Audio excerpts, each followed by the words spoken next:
Now we are about to see the poem Rain on the Roof by Kurt Skinny. When there is a rain, the first thing we enjoy is the earthy scent, the smell that we get from wet soil.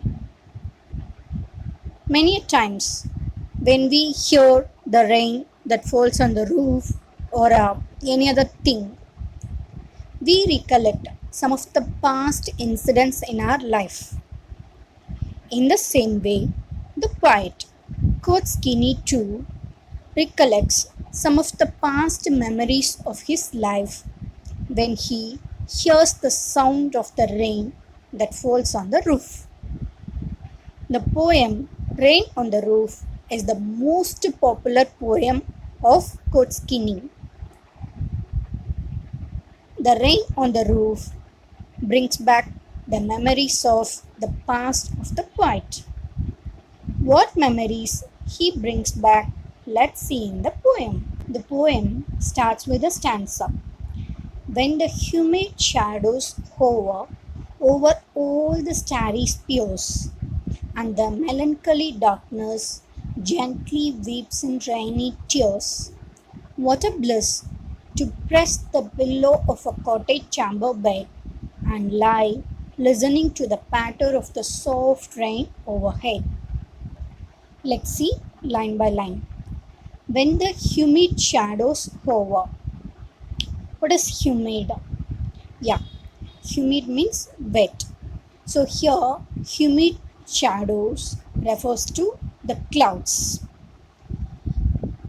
Hover means to stay in the same position. Next, over all the starry spheres. Starry spheres refers to sky, the night sky which is filled with stars. So humid shadows, wet clouds, it was staying in the starry sky and the melancholy darkness. What's melancholy? Melancholy means sad. Actually, at night, when it was about to rain, surely it will be completely dark. It looks black. Black is associated with sad. So, this darkness, it seems the darkness was sad. Gently weeps in rainy tears. And when rain starts to fall from the sky, the author feels that sad darkness, it starts to weep, it starts to cry. Its tears, those are only rain droplets. So that rain droplets are tears, which is crying darkness. Sad darkness is crying, it is weeping. At that time, what a bliss! Bliss means happiness. What a bliss to press the pillow of a cottage chamber bed. Cottage, it is a small house in countryside. Usually it would be away from town. In a cottage chamber bed, the poet likes to lie. He likes to lie by pressing the pillow and listening to the patter of the soft rain which is overhead. Lying on the bed, he likes to listen to the sound, pattering sound of the rain. Patter means that repeated tapping sound of the rain.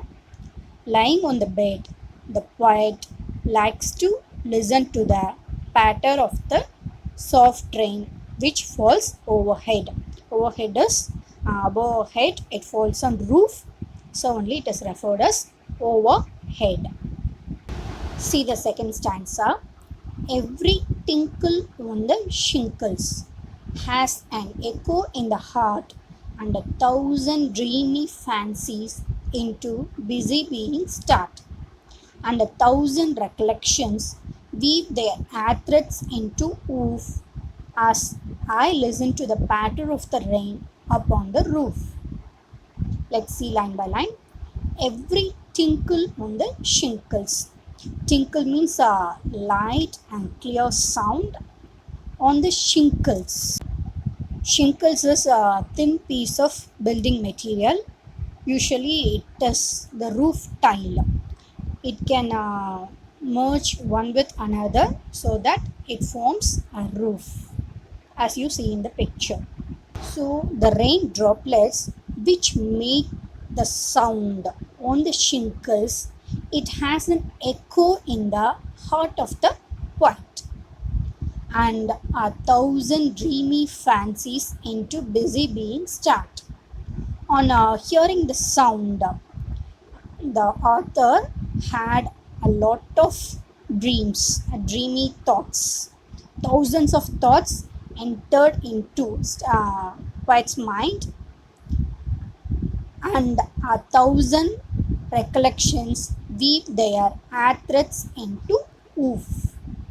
Threads, it would be woven crosswise as a fabric or a cloth. In the same way, thousands of memories or thoughts, it has woven together as a dream for the poet. When the poet listens to the pattering sound of the rain which falls on his roof, he could recollect thousands of past memories. Let's read the lines again. Every tinkle on the shingles has an echo in the heart, and 1,000 dreamy fancies into busy being start, and 1,000 recollections weave their threads into woof as I listen to the patter of the rain upon the roof. So when the poet listened to the pattering sound of the rain that falls on the roof, he could recollect many of his past memories. Let's move into third stanza. Now in memory comes my mother, as she used in years agone to regard the darling dreamers. She left them till the dawn. Oh, I feel her fond look on me as I list to this refrain, which is played upon the shingles by the patter of the rain. In the third stanza, the poet recollected thousands of past memories. Now, the memory of his mother comes into his mind. His mother, she used to consider the poet as well as his siblings as darling. So only they are referred as darling dreamers. And she used it years agone. Agone means it is the meaning of the word is past. It is an archaic word, the word which is used in olden days. Nowadays it is not an usage. The meaning of the word is past. So in past, in many years before, the poet's mother used to consider the poet as well as his siblings as darling. So probably she would not be alive at the particular moment when the poet wrote this poem. She left them till the dawn. Usually she will make the children to sleep at night, and she would let them sleep silently till the dawn, till the day breaks, till the next day. Oh, I feel her fond look on me. So when the poet wrote this poem, he could feel the mother's fond look, the loving look on him. So when the mother set the children to sleep, and the next day only she could meet the child again. In the morning when the day breaks only, she would wake up and she could see the children. So when the day ends, she gave a fond look upon the children. So the poet could feel the same fond look when as I list to this refrain. List means listen. So when the poet listened to this refrain, refrain means a repeated line or lines in a poem, usually at the end of the poem. Here, refrain refers to the sound of the rain. When the poet listens to this sound of the rain, he could feel the fond look of the mother on him. This refrain, which is played upon the shingles by the patter of the rain.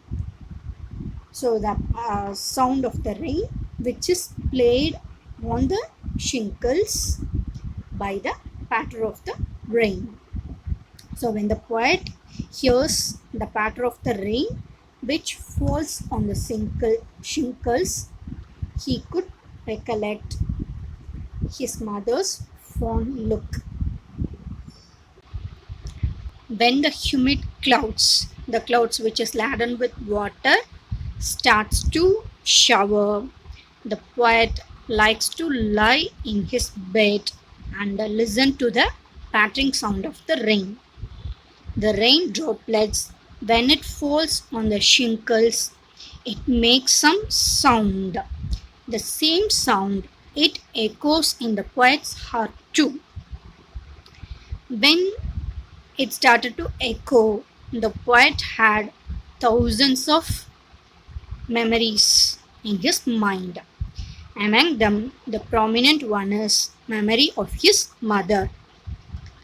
Her mother considered the children as darling and she would give the fond look on them. The poet, when he listens to the pattering sound, he recollects about his mother and her love. Let's see the poetic devices used in the poem. At first, we can see the rhyme scheme. When you consider the first stanza, the rhyme scheme used is AB, CB, DE, FE.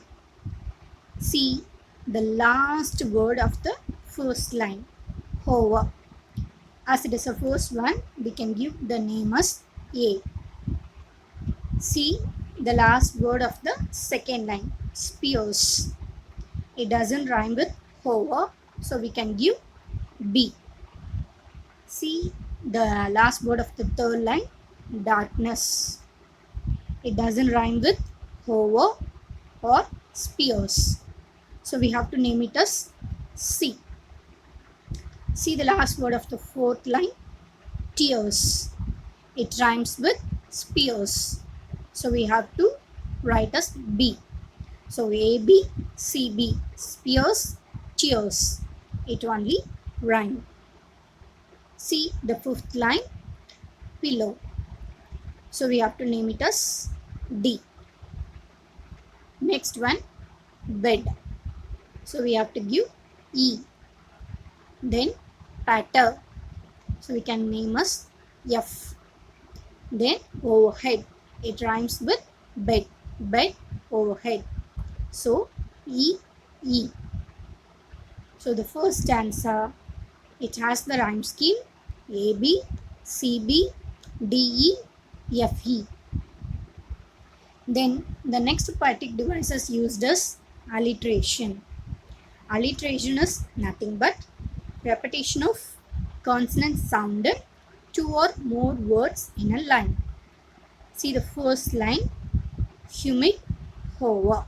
So her sound is repeated in these two words. So this is alliteration. In second line, starry spears. So sir sound is repeated in these words. So this is alliteration 2. Then consider the fourth line, press pillow. So ba sound is repeated. So this is third alliteration in first stanza. Then the next one,